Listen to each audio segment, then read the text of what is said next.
C'est en 1901 qu'a été créé le KKL lors du 5e congrès sioniste et c'est sans doute l'organisation qui a le plus contribué à la construction de l'État d'Israël. Le KKL, c'est bien entendu des plantations d'armes, plus de 245 millions d'armes plantées depuis sa création en 1901. Mais le KKL, c'est aussi des réservoirs d'eau, la construction de routes et de voies de communication, des espaces verts et des parcs dans tout le pays d'Israël. Le KKL, c'est aussi des projets éducatifs à travers le monde.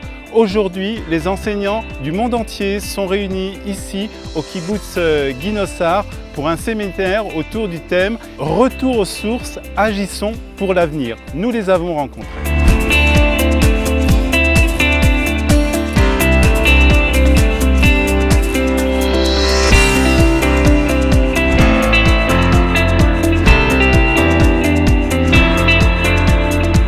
חני דסה שלום. שלום וברכה. את מנהלת מחלקת חינוך בתפוצות בקק"ל ואנחנו נמצאים כאן כי מתקיים עכשיו סמינר חינוך בינלאומי של הקק"ל נכון. עם נציגים מכל העולם. מה התוכנית של הסמינר הזה? תוכנית הסמינר היא בעצם לבוא ולתת למחנכים מכל העולם לחוש ולהרגיש את הארץ שלנו בצורה בלתי אמצעית. הגיעו אלינו כ-200 מחנכים מרחבי העולם, כאשר הנציגות היא באה מ-50 בתי ספר. מה האתגרים שאתם צריכים להתמודד איתם בתפוצות, בעיקר היום עם הנוער היהודי? אנחנו יודעים וכולם חווים את הרעשי רקע שהמציאות שלנו חיה בה. העולם הטכנולוגי המתפתח, עניין הזה שהדור הזה צמח למציאות שכבר כמעט יש בה הכל. ובכל זאת אנחנו רוצים לשמר שורשים, לשמר את העבר שלנו, לדבר על העתיד, ואנחנו צריכים להתמודד באיזה כלים ואיך אנחנו בעצם מעבירים את הדברים שלא כל כך מובנים לדור הזה בצורה חווייתית, בצורה שתעצים אותם, שתיתן להם לשמור את הזהות היהודית שלהם, שתמנע פחות התבוללות. להיות חלק מחברה, מתרבות אחרת זה בסדר, אבל אנחנו רוצים גם לשמר את הזהות ולא לאבד בעצם את השורשים.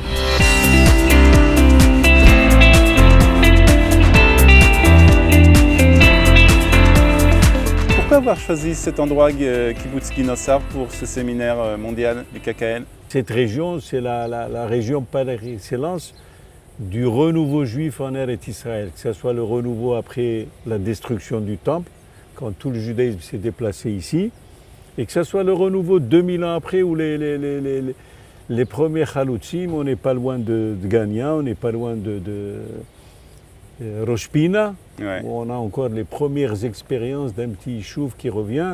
Et on n'est pas loin non plus ni de Safed, ni de Tveria, ni de Tzipori, où on a réécrit la Mishnah, où on a signé le Talmud à Tibériade.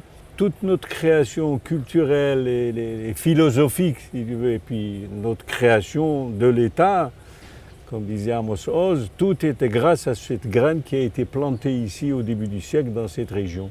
Alors justement, cette racine, on parle beaucoup de racines dans ce séminaire, on parle aussi d'innovation. Comment on allie racines et innovation? C'est un peu le thème de ce séminaire en fait? On a passé des ateliers d'interrogation parce qu'en éducation, si on ne s'interroge pas, on n'avancera pas.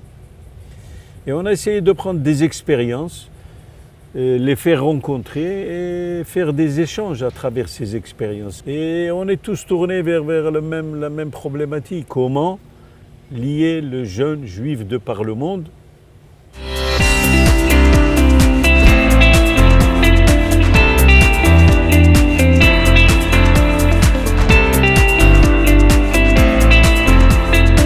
Vous êtes une spécialiste, on va dire, de l'apprentissage de l'hébreu en France. Et vous avez remarqué que malgré le fait que beaucoup d'étudiants ou de Français viennent en Israël pour visiter le pays, ils ont du mal à se retrouver. Et vous avez trouvé une méthode justement pour apprendre la géographie d'Israël, mais aussi pour apprendre l'hébreu. חיברתי חוברת שנקראת טיול בארץ ישראל, והחוברת הזאת מתחילה ממושגים בגיאוגרפיה כללית, כמו שושנת הארוחות, היבשות, ואיפה נמצאת מדינת ישראל בכל הסיפור הזה. ולאט לאט אנחנו מתמקדים בארץ ישראל.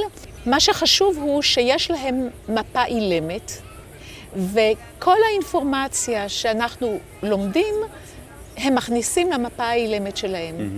Vous enseignez l'hébreu déjà depuis plusieurs années, en France particulièrement. Est-ce que vous voyez une évolution justement dans la manière d'enseigner l'hébreu et surtout dans la manière dont ce que les étudiants attendent de ce qu'on leur enseigne?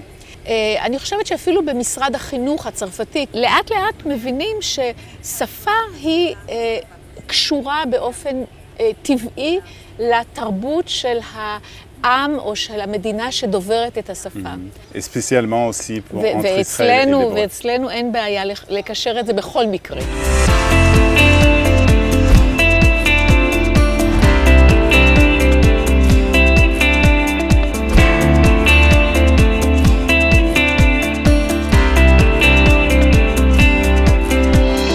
אנחנו יודעים שאחד מהאתגרים החשובים היום זה איך ללמד עברית לדור הצעיר, ויש לך שיטה מיוחדת, את משתמשת בעצם בירושלים ובמיוחד בעיר העתיקה.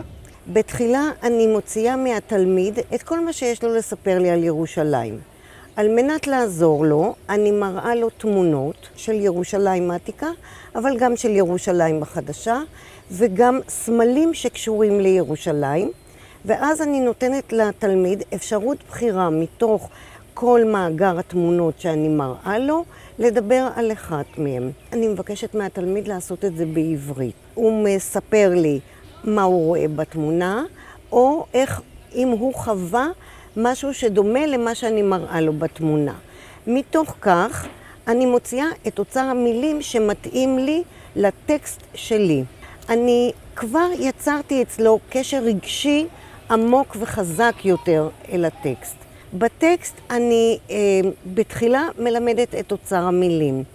אני מלמדת עברית בעברית, אבל אם בסופו של עניין, אחרי כל הניסיונות, התלמיד לא הבין את המילים החדשות, אני נותנת לו את התרגום בצרפתית. אחר כך מגיע חלק הקריאה. שוב, קריאת הטקסט יכולה להיעשות בדרכים שונות, או שקריאה קודמת של המורה, או שיכולה להיעשות בקריאה של זוגות בין התלמידים, או שאני גם יכולה לבקש מהתלמידים לקרוא קריאה שקטה. אז אני מבקשת מתלמיד לקרוא את הטקסט. התהליך הוא קודם כל לקרב אותו לטקסט על ידי התמונות, אחר כך לעזור לו באוצר מילים כדי שלא יטבע באוצר מילים בלתי ברורות, ואחרי אוצר המילים רק בא חלק הקריאה. ובחרת בירושלים כי ירושלים יש לה מקום מיוחד אצל התלמידים? נראה לי שירושלים יש לה מקום מאוד מיוחד בארץ ישראל. התלמיד כבר חווה, היה בירושלים, והחוויה האישית היא מאוד חשובה ללימוד כל נושא ונושא.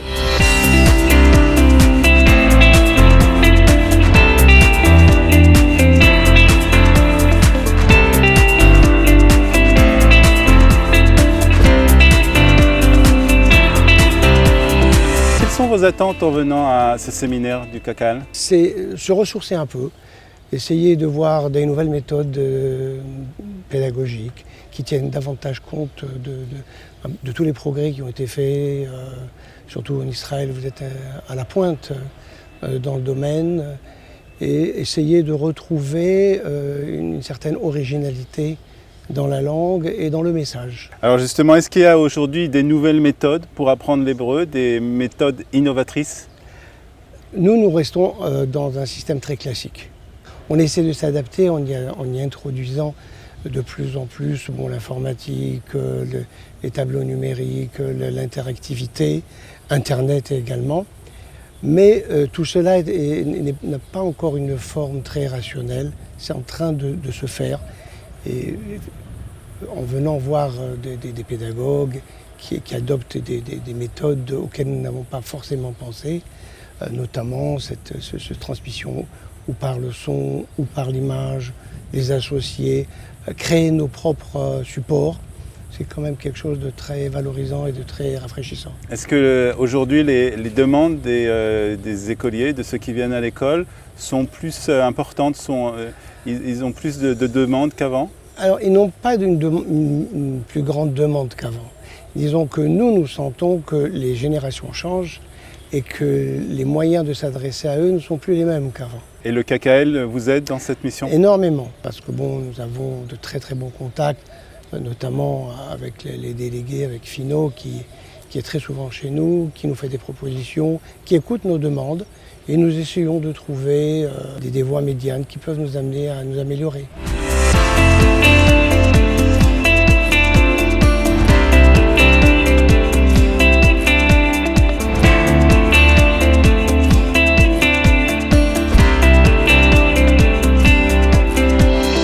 Qu'est-ce que vous attendez de ce séminaire? Quelles sont vos attentes? Alors mes attentes, c'est d'abord de perfectionner l'enseignement pour mes élèves, apprendre des nouvelles méthodes d'enseignement qui pourraient intéresser les enfants. Vu qu'aujourd'hui, dans le domaine de la technologie, les enfants sont plus intéressés à apprendre et non plus sur des livres, sur des manuels, plutôt sur l'audiovisuel. Et je vois qu'ici, dans le cadre du séminaire du KKL, j'ai énormément appris. Déjà de par les 4 années précédentes où j'ai assisté, où j'ai participé à cette semaine qui est très enrichissante pour moi. Et j'ai énormément pris avec moi des nouvelles méthodes, à savoir par exemple comment enseigner Tou Bishvat dans les classes.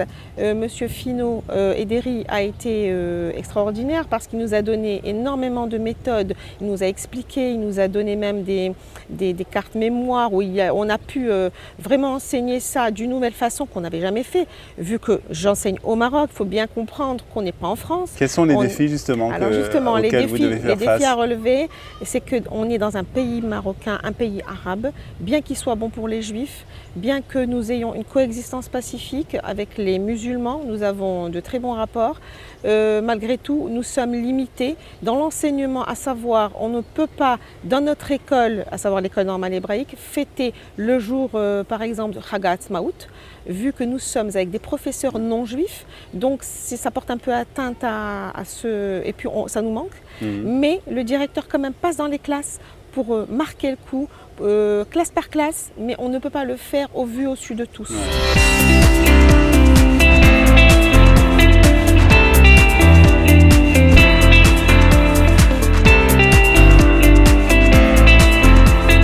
Alors qu'est-ce que vous apprenez ou qu'est-ce que vous avez appris au cours de ce séminaire? Ce qui est important, c'est d'abord le volet international, c'est-à-dire la rencontre avec des personnes du monde éducatif juif, mais d'autres continents, parce que nos problématiques sur l'identité juive et comment transmettre aussi le lien avec Israël, qui fait partie de la construction identitaire, ce sont des problématiques qui sont proches dans le Chutz La'aretz. La place aujourd'hui d'Israël dans l'éducation en France, dans l'éducation juive en France, est importante?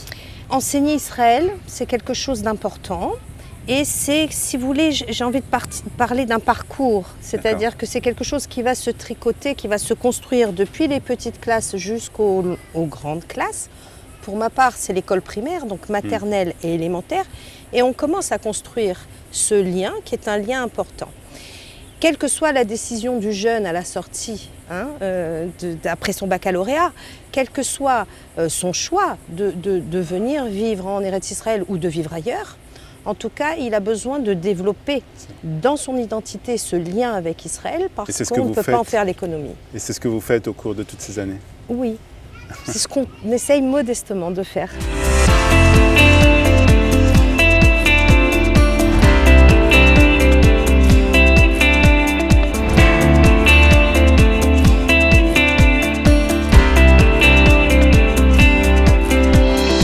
Quels sont les défis auxquels vous devez faire face aujourd'hui dans votre communauté, dans la ville de Genève?